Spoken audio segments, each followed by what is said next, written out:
I'll never forget that day. The sound of crashing wood and the splatter of yolk on the dusty road still haunt me to this day. It was the day everything changed for Emeka, the ex-seller who once ruled the bustling markets of our small town.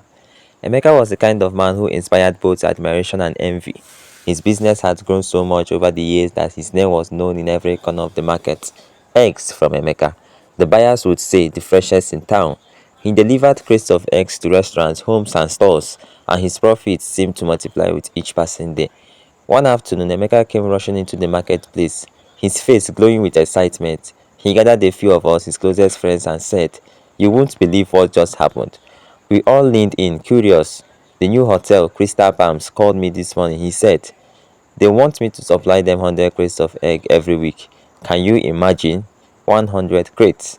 His voice was filled with pride as he spoke. "This is the biggest deal I've ever had. If this goes well, I could expand my business, maybe even get a new truck." We all congratulated him, patting him on the back and praising his hard work. But one of our friends, Obi, hesitated. "Emeka," he said cautiously, "this is great news, but have you taken a moment to thank God? Deals like this don't come by chance." Emeka waved him off with a laugh. "Obi, my friend, I worked hard for this. It is not about prayer, it's about persistence." Later that evening, Emeka sat down with his mother to share the good news. "Mama," he said, his voice brimming with excitement, "do you know what this means? I am going to make more money than ever before." His mother smiled but looked concerned. "That's wonderful, my son," she said, "but remember to stay humble and always pray. Success can be fleeting and the road to greater heights is full of challenges." Emeka dismissed her gently. "Mama, you worry too much. I've got this under control." That night, as the house grew quiet, his mother drifted into an uneasy sleep. In her dream, she saw Emeka driving his truck on a long, winding road. The truck was loaded with crates of eggs, but suddenly the wheels slipped and the truck overturned. The eggs shattered and Emeka stood in the middle of the road, surrounded by broken shells and yolk. She woke up with a start, her heart pounding. The next morning, she found Emeka loading the crates into his truck. "Emeka," she said, her voice trembling, "I had a dream last night. Please, let's pray before you leave." Emeka rolled his eyes and smiled. "Mama, it's just eggs. I'll be fine. Save the prayers for something bigger."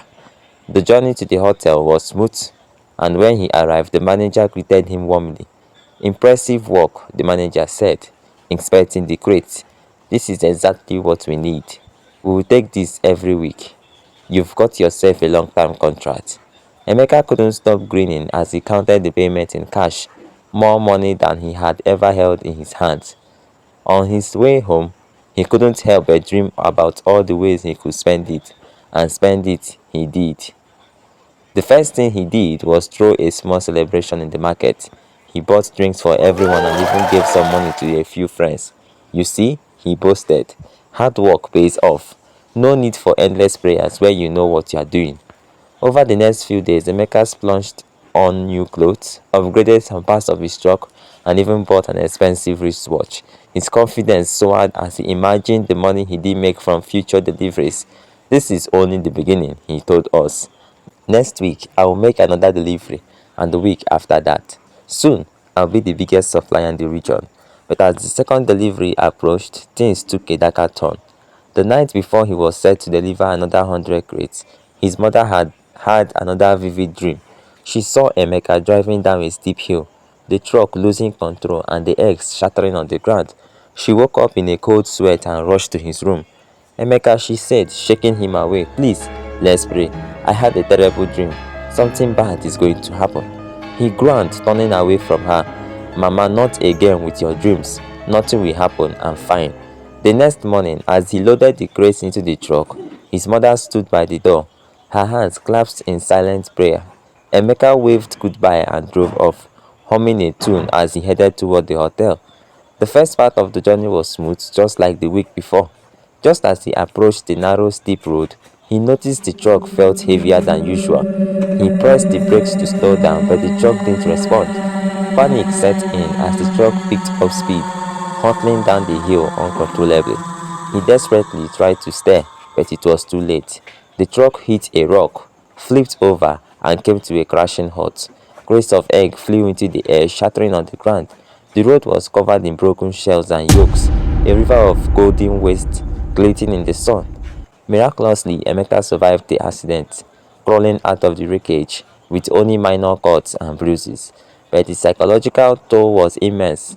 When I arrived at the scene, I found him sitting in the middle of the road, staring blankly at the broken eggs, his lips moving as if he were speaking to himself. Emeka, I called softly, kneeling beside him. He didn't respond. His eyes were distant, his mind lost in the shock of what happened. For weeks after the accident, Emeka was not himself. He wandered aimlessly around the market, mumbling about the eggs and how he should have listened. I should have prayed, he would mutter. I should have prayed. His mother was heartbroken. She took him to healers and pastors, praying endlessly for his recovery. Slowly, over the course of months, Emeka began to regain his senses, but the vibrant, confident man we once knew was gone. He was quieter now, more reflective and deeply regretful. The accident had not only cost him his business, but also his peace of mind. It took him years to rebuild his life, though he never fully returned to the success he once had. But one thing changed. He never left home without praying again. Now, whenever I think of Emeka's story, I remember the price of pride and the importance of humility. The road ahead is unpredictable, and no matter how skilled or confident we are, we need guidance and protection. So if you are listening to this, take a moment to reflect. Don't let success blind you. Pray before you leave because you never know what lies ahead. Emeka learned this lesson the hard way, and I hope you won't have to. Thank you for watching my video. Please do not fail to subscribe to my channel if you haven't, in order to get notified when we upload our subsequent videos. Thank you.